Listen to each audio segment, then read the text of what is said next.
Le Grand Matin Sud Radio 7h-10h, Benjamin Glaise, Cécile de Ménibus. Sud Radio présidentielle 2022. La vérité en face. 9h30, la vérité en face. Jusqu'à 10h, nous allons parler d'un sujet, malheureusement, dont on ne parle pas assez, sans doute, dans les médias lors de cette campagne présidentielle. Une nouvelle fois, c'est le sujet du handicap. Et avec nos invités, nous allons justement en parler pour la prochaine demi-heure. Avec nous ce matin, Anthony Martin-Smith. Bonjour. Bonjour. Entrepreneur, judoka paralympique, double médaillé au championnat du monde, conférencier et présentateur média. Et puis, à nos côtés aussi, Thibaut de Martin-Pré. Bonjour. Bonjour. Consultant chez Accenture et co-organisateur du On Débat. On va en parler. Vous êtes tous les deux malvoyants, pour préciser pour nos auditeurs. Et puis, avec nous également par téléphone, Hussein Mozahem. Bonjour. Bonjour. Vous êtes, doctorant en biomécanique, en situation de handicap. On va tout d'abord revenir, messieurs, sur ce qui avait lieu hier, le En Débat, le grand oral finalement des candidats pour cette présidentielle. Thibaut de Martin-Pré. Alors, il y avait un certain nombre de personnes qui étaient présentes finalement. Mais alors, j'ai envie de dire, alors des candidats, il y en avait deux des candidates, Hidalgo et Marine Le Pen. Il y a un peu de regret justement d'avoir seulement deux candidats officiels. Alors bon, du regret, je pense pas. Je pense qu'avec Anthony Martin-Smith, toute l'équipe, toutes les associations qui ont été mobilisées, plusieurs dizaines de personnes ont travaillé sur le projet. On a fait tout ce qu'on a pu pour obtenir effectivement la participation effective des candidates et des candidats. Voilà, on arrive dans une période quand même très, très tendue, à 2 semaines du premier tour. Il y a l'Ukraine, il y avait beaucoup d'actualités par ailleurs hier. Ouais. On a eu des désistements de dernière minute et des porte-paroles qui sont venus suppléer. Voilà, effectivement, on aurait préféré plus que 2 candidates, mais au final, vu l'énergie et vu la situation, c'est plutôt un très beau résultat.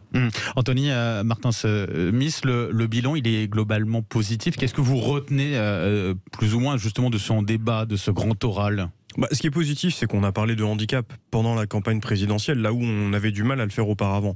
Et on a eu, malgré tout, la présence de 2 candidates. Marine Le Pen, qui dans les sondages représente une part substantielle des intentions de vote, puisqu'on la pressent aller au second tour. Et Anne Hidalgo, qui, quand bien même peut-être elle base dans les sondages, eh bien, elle est néanmoins aujourd'hui la maire de Paris, la maire des Jeux Olympiques et des Jeux Paralympiques de 2024 à Paris. Ça veut dire qu'il y a une intention, en tout cas de la part de ces 2 candidates qui sont venues, eh bien, de s'exprimer sur ce sujet. Et puis, les autres candidats qui ne pouvaient pas être présents pour des raisons qui leur incombent, nous ont quand même envoyé des porte-paroles de qualité, et qui nous ont défendu les mesures qui voulaient engranger sur le prochain quinquennat. Et puis on a pu aller dans les QG de campagne, faire des interviews avec les candidats en personne. Et ces interviews ont été extrêmement enrichissantes, parce que on a pu les interroger durant 20 minutes sur leur vision déjà. C'est quand même important, parce que la vision, c'est le préalable à la mesure, et ensuite les différentes mesures qu'ils proposaient respectivement les unes et les autres. Alors on va revenir là-dessus. En tout cas, point positif, c'est que on a pu parler du handicap durant cette campagne présidentielle. Vous avez rappelé le contexte avec cette guerre en Ukraine. Forcément, c'est compliqué de se faire entendre. Ça, c'est évident. Hussein Mozahem, vous, qu'est-ce que vous attendiez finalement de ces candidats, de ces porte-paroles de candidats vis-à-vis des questions du handicap ? Alors effectivement, je pense que l'objectif premier était quand même de mettre en place un événement le plus important dans la campagne, le handicap. C'est-à-dire que, comme l'a dit Anthony tout à l'heure, avant on ne parlait pas du handicap, alors qu'actuellement, je pense que ça a été un événement, peut-être même l'événement le plus important dans la campagne sur le handicap. Par rapport aux attentes, je pense que l'objectif premier était d'attirer les attentions du candidat et de la faire remarquer qu'il y a des questions problématiques sur le handicap à prendre en compte, et je pense que cet objectif a quand même été atteint. Alors après, bien évidemment, il s'agit d'aller plus loin et de continuer à défendre le handicap. Alors c'est bien d'en parler, Thibaut de Martin-Pré. Est-ce que, au-delà du fait d'en avoir parlé, d'avoir mis le curseur sur cette question du handicap, est-ce que les annonces, les mesures en tout cas, vous ont convaincu de la part des candidats finalement? Est-ce que vous avez l'impression qu'ils ont pris au sérieux? Alors, c'est intéressant votre question, parce qu'ils ont un peu tous parlé de la même chose. Alors on s'est forcé d'élargir un peu, notamment à travers les questions qui ont été posées par le public, puisque c'était en public hier, on avait plus de 220 personnes à la Maison de la Radio et des gens en ligne, etc. Et en fait, on s'est rendu compte, et c'était aussi vrai dans les interviews QG de campagne dont Anthony parlait juste avant, qu'il y a quelques sujets assez médiatisés qui remontent, comme la question de la déconjugalisation, comme la question de l'école inclusive à la faveur de la polémique qui vous aura pas échappé en janvier dernier. Et au-delà de pour revenir sur la déconjugalisation, exactement, ça concerne l'aide aux adultes handicapés, c'est ça ? L'idée, c'est en fait que donc l'allocation adulte handicapé que touche 2 millions de personnes en France, si je me trompe pas, Anthony me corrigera, en fait est 1 million, est conjugalisée aujourd'hui. Donc ça veut dire que quand on est en couple avec quelqu'un qui a des revenus, et ben on perd son allocation, et donc en fait c'est un peu le prix de l'amour. Ça comment dirais-je, ça n'encourage pas les personnes handicapées à se mettre en couple, puisque sinon elles deviennent dépendantes de leur conjoint. Donc c'est-à-dire que c'est les deux sujets, finalement, ça et l'inclusion à l'école, avec la polémique Éric Zemmour, c'est les deux sujets un petit peu sur lesquels les candidats se focalisaient, peut-être un peu trop. Un peu les aidants aussi, un sujet dont on parle depuis quelques années, mais au-delà, je sais pas ce que tu en penses, Anthony, au-delà de ces 3 sujets, on a du mal à les embarquer sur autre chose. Disons que le sujet de la hache, il est passionné. Les gens mettent beaucoup de passion sur cette question-là parce que cela concerne le quotidien. L'allocation adulte handicapé représente pour beaucoup, en tout cas, leur revenu principal. Et là où on met de la passion, forcément, on met plus de raison. Et ça nécessite forcément de réévaluer le mécanisme de cette allocation qui est peut-être aujourd'hui distribuée de façon inégale entre ceux qui peuvent travailler et ceux qui ne peuvent pas. Et ceux qui ne peuvent pas forcément trouvent que c'est injuste parce que ils sont clairement dépendants de leur conjoint. Mais en tout cas, l'assistance hier, qui était présente en public, a été assez unanime sur ça. Et les candidats qui se sont succédés aussi, on ne peut pas rester sur une conjugalisation des revenus du foyer pour l'obtention et le calcul de l'AAH. Ils sont tous d'accord là-dessus. Sauf évidemment Emmanuel Macron, qui était représenté hier par sa secrétaire d'État. Emmanuel Macron, qui d'ailleurs nous a fait la primeur de nous diffuser sa première vidéo thématique de sa campagne sur le sujet du handicap. Et donc on en a diffusé 5 minutes sur les 20 qui seront publiés là dans les prochains jours. Hussein Moazem, alors on a parlé donc de 2 des sujets largement évoqués hier. C'est vrai que quand on parle de handicap, il y a plein d'autres questions aussi qui se posent. Qu'est-ce qui vous a manqué finalement ? De quoi, selon vous, on ne parle pas suffisamment quand on évoque la question du handicap ? Alors, juste petite remarque, c'est Moazem. Sinon, je pense que le sujet qui a le plus manqué, c'est notamment la jeunesse et le handicap. Aujourd'hui, on parle souvent des enfants à l'école, on parle souvent des personnes âgées, mais quand même, le handicap, ça contient quand même une grande majorité, notamment les jeunes. Et le sujet le plus marquant, pour moi, à mon avis, et qui est rejoint par d'autres camarades, d'autres collègues, c'est le handicap dans l'enseignement supérieur. Il y a, je pense, aucune mesure qui a été abordé par rapport aux étudiants en situation de handicap. Aujourd'hui, on sait qu'il existe des freins sur l'accessibilité universelle dans le campus, et ce sont des freins qui empêchent les étudiants en situation de handicap de poursuivre leurs études, d'aller au bout à l'obtention du diplôme qui leur permet de rentrer dans l'emploi. Donc je sais qu'on a parlé école inclusive, je sais qu'on a parlé d'emploi, mais l'enseignement supérieur n'a pas du tout été abordé. Et alors concrètement, qu'est-ce qu'il faudrait pour rendre d'une certaine façon plus accessible l'enseignement supérieur aux personnes en situation de handicap ?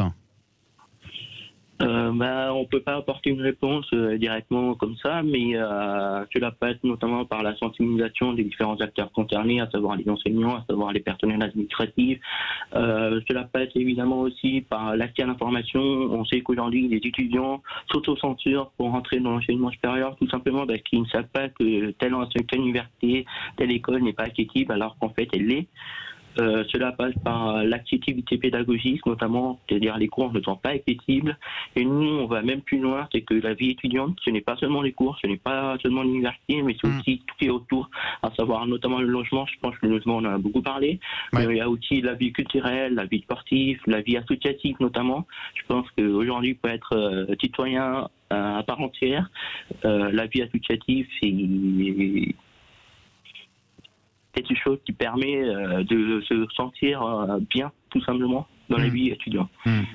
C'est important finalement, Anthony Martin-Smith, de pouvoir faire en sorte que ces jeunes en situation de handicap puissent vivre comme les autres et accéder à un emploi comme les autres. Ah bah bien évidemment, c'est-à-dire que Thibaut de Martin-Pré, comme moi-même, on est de la même génération et je pense que lui comme moi avons essuyé pas mal de plâtre et que le grand désespoir aujourd'hui et le constat que l'on peut faire, c'est que la situation n'a pas énormément bougé de moi quand je faisais mes études entre 95 et 2010 et malheureusement, force est de constater que même après la loi de 2005, l'inclusion à l'école, le fait de pouvoir faire ses études comme tout le monde et ensuite de pouvoir accéder à l'emploi de la même manière que vous ou quiconque d'autres pourraient le faire, eh bien, on est encore sur un terrain de non-égalité.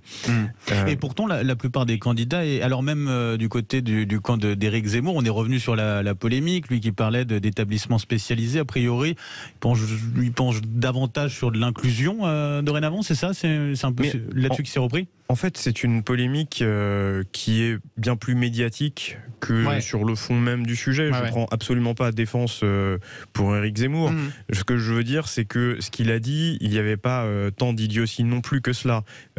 Il y avait le sujet de l'inclusion qui disait que ça demandait quand même du temps et que l'obsession permanente de cela ne pouvait pas correspondre à tous les enfants.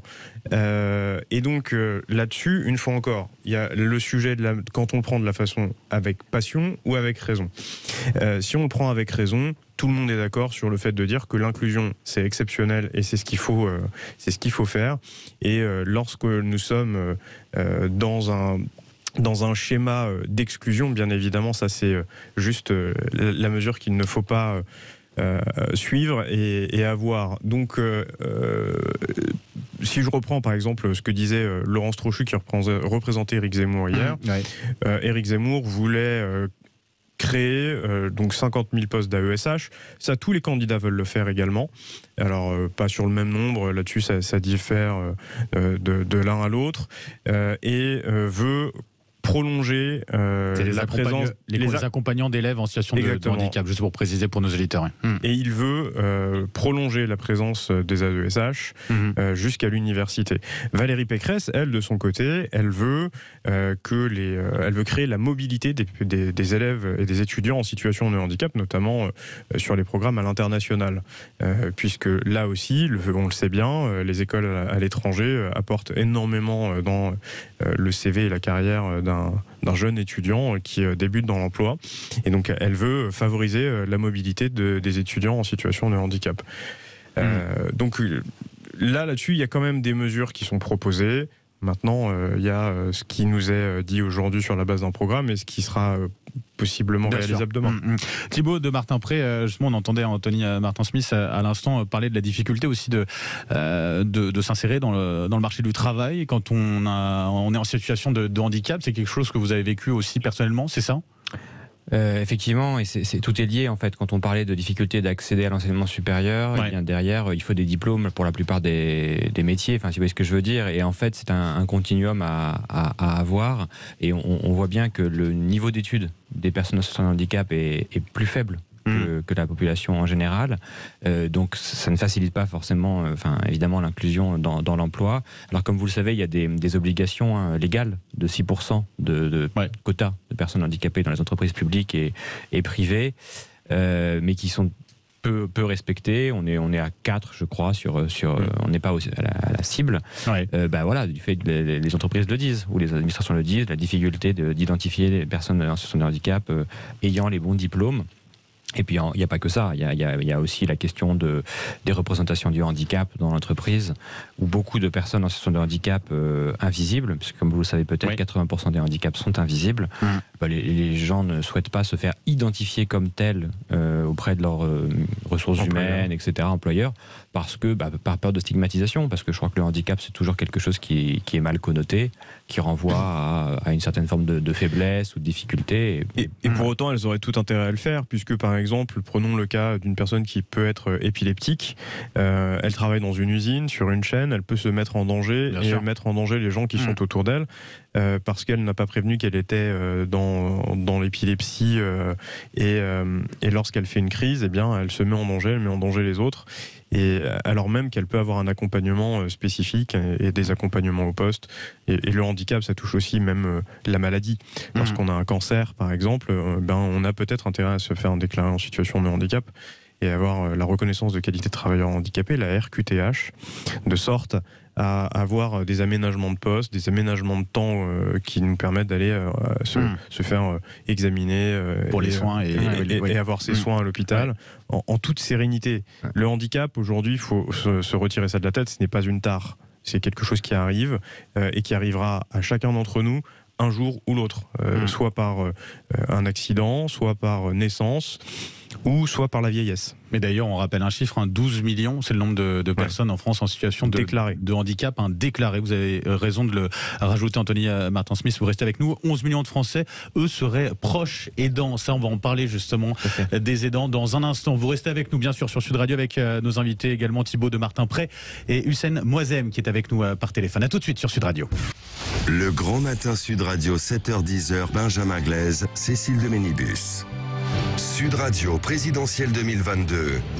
La vérité en face. Et 8h48 sur Sud Radio, c'est la dernière ligne droite de ce grand matin avec Sud Radio partenaire dans Débat 2022. C'était hier le grand oral des candidats à la présidentielle sur la question du handicap et on continue d'en parler avec Anthony Martin-Smith, entrepreneur, judoka paralympique, double médaillé au championnat du monde, conférencier et présentateur média. Également avec nous Thibaut de Martin-Pré, consultant chez Accenture, co-organisateur de En Débat. Et puis avec nous également Hussein Moazem, doctorant en biomécanique en situation de handicap. On poursuit les débats et je le disais juste avant la coupure pub, je rappelais ce chiffre, 11 millions sur les proches aidants. Hussein Moazem, qu'est-ce qu'on peut justement sur le débat sur ces aidants, et notamment sur le statut de ces aidants familiaux, est-ce que ça, on va dire, avancé dans le bon sens sur ces dernières années? Alors effectivement, je pense qu'il y a beaucoup à faire par rapport au statut de ces aidants, parce qu'il faut le rappeler quand même aujourd'hui, les aidants ils sont quand même dans une situation qui n'est pas stable du tout, à savoir qu'ils sont en temps partiel et ils n'ont pas en temps plein. Ça c'est la première chose. La deuxième chose, on voit bien les revendications de ces aidants, à savoir qu'ils ont besoin d'être plus formés par rapport au handicap, qu'ils ont besoin plus de stabilité, qu'ils ont besoin de solidarité. Je pense que c'est quelque chose qui a été dit par la plupart des candidats. Donc, entre dire et faire, j'espère que si les candidats ont quand même été sensibilisés par rapport aux problématiques de ces aidants, donc on espère qu'on avancera vers le bon chemin. Anthony Martin-Smith, c'est vrai que c'est en tout cas un sujet dont on parle de plus en plus, cette question du statut des aidants familiaux, et c'est vrai que c'est un enjeu capital finalement. C'est un enjeu capital parce que les aidants familiaux, lorsqu'ils doivent s'occuper soit de leurs enfants, soit de leurs frères, de leurs sœurs, même de leurs parents, se sentent seuls. Et ils sont seuls, d'ailleurs, au quotidien. Ils n'ont plus de vie sociale, ils n'ont plus de vie intime. Et un aidant familial, c'est souvent 24 heures sur 24. C'est s'occuper en permanence de la personne dont on a la charge, dont on veut avoir le soutien, parce qu'on sait qu'on s'en occupera bien mieux que dans une structure médico-sociale. Je ne fais pas référence aux derniers scandales que l'on a pu entendre ici et là, notamment sur les EHPAD, mais s'occuper d'une personne âgée, d'un proche, eh bien ça c'est quelque chose de difficile. Pour ma part, je l'ai connu dans ma famille et ça a été quelque chose d'assez difficile et d'assez lourd. Et ces gens-là se retrouvent seuls, vraiment livrés à eux-mêmes et n'ont ni la couverture sociale adéquate, ni la reconnaissance de tout le temps qu'il faut. Vous savez, c'est 1 jour par semaine maximum, et encore, ce jour de repos maximum que vous pouvez avoir par semaine est difficilement réalisable. Oui. Donc vous n'êtes pas payé sur la base de 24 heures alors que vous en consacrez 24 heures. Réaction aussi, Thibaut, de Martin Prey sur les différents programmes qui ont été présentés hier sur cette question du statut des aidants familiaux. Il y a eu pas mal de propositions très concrètes en tout cas qui ont été faites. Oui, tout à fait. On sent que c'est un sujet qui concerne les candidates, les candidats. C'est, vous l'avez dit, 11 millions d'aidants, quasiment autant d'aidants que de personnes concernées par le handicap. Donc ça représente vraiment beaucoup de parents, de fratries, de personnes en situation de handicap qui accompagnent.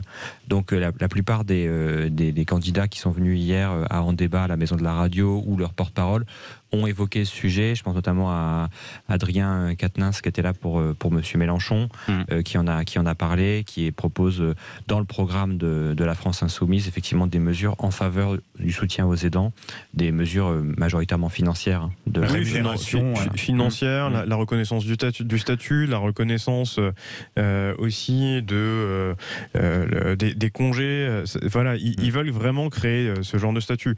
En tout cas, c'est ce qu'ils nous avancent aujourd'hui. En tout cas, ça concerne énormément de Français quand même. C'est ça aussi. C'est d'où le fait qu'on ait des propositions aussi très concrètes de la part de ces candidats, Anthony Martin-Smith. Oui, vous êtes à plus d'un tiers de la population qui est concernée par le handicap et on estime par des chiffres totalement non officiels, mais que ça représente quasiment un Français sur deux qui serait concerné par le handicap. Donc c'est considérable. Et qu'aujourd'hui on doive organiser ce genre d'événement pour parler de handicap, j'ai envie de vous dire, c'est malheureux. Mais on est heureux de le faire, néanmoins. Preuve que ça avance en tout cas. Ça fait réagir, ça fait débattre aussi. Et le jour où on le fera plus, ce sera mieux. Concrètes aussi. Voilà. C'est vrai. Hissène Mozahem, pour juste conclure sur une dernière partie, je voulais qu'on en parle aussi, c'est l'accessibilité, tout simplement. C'est vrai que ça fait des années et des années qu'on en parle. Il y a encore des efforts à faire, très importants. On parle beaucoup des villes, la campagne aussi, peut-être. Alors, quand on parle d'accessibilité, c'est que l'accessibilité est très vaste. On pense notamment à l'accessibilité des bâtis, on pense notamment à l'accessibilité numérique, parce qu'aujourd'hui, on ne peut pas se passer d'Internet. Je pense qu'on avance vers le bon chemin, notamment, je pense quasiment tous les candidats ont été contactés en défaveur de la loi Elan, qui, pour rappel, la loi Elan propose de passer de 100% à 20% de logements accessibles. Je pense qu'il y a certains candidats, je pense notamment à Intago, qui a parlé de l'accessibilité numérique, qui a mis l'accessibilité numérique au cœur de sa politique handicap. Je pense qu'il faudrait aller plus loin et encore une fois, je répète tout à l'heure, il y a l'accessibilité de l'enseignement supérieur qui est un peu mis de côté et tu peux aborder tous les points dont j'en ai parlé tout à l'heure. C'est vrai, quand on parle d'accessibilité, ça regroupe tout plein de données, bien sûr. Alors, il y a l'accessibilité en ville, des commerces, du bâti, il y a l'accessibilité aussi du numérique. Ça, c'est quelque chose aussi de très important, Thibaut de Martin Prey. Absolument, et ce qu'on dit souvent, c'est que un bâtiment qui est accessible, un site qui est accessible, il est fait, certes pour les personnes en situation de handicap, mais pas que. Par exemple, des rampes d'accès, ça peut servir pour les personnes âgées, pour les personnes avec des fauteuils roulants ou des poussettes, une maman avec une poussette, etc. Ou un papa d'ailleurs. Donc, vous voyez, c'est l'accessibilité universelle, c'est le concept, peut servir certes aux personnes handicapées, mais en fait bénéficier à toute la société. Que défendait par ailleurs Anne Hidalgo hier sur le concept. Fabien Roussel qui veut verser l'accessibilité universelle à la Constitution, ce qui serait peut-être un barrage législatif, du moins selon lui, pour justement éviter les conséquences comme sur la loi Elan de passer de 100% à 20% de logements accessibles. Et puis l'accès aux soins dans les zones rurales, vous en parliez Benjamin, l'accès aux soins est d'autant plus difficile. On parle des déserts médicaux dans les zones rurales.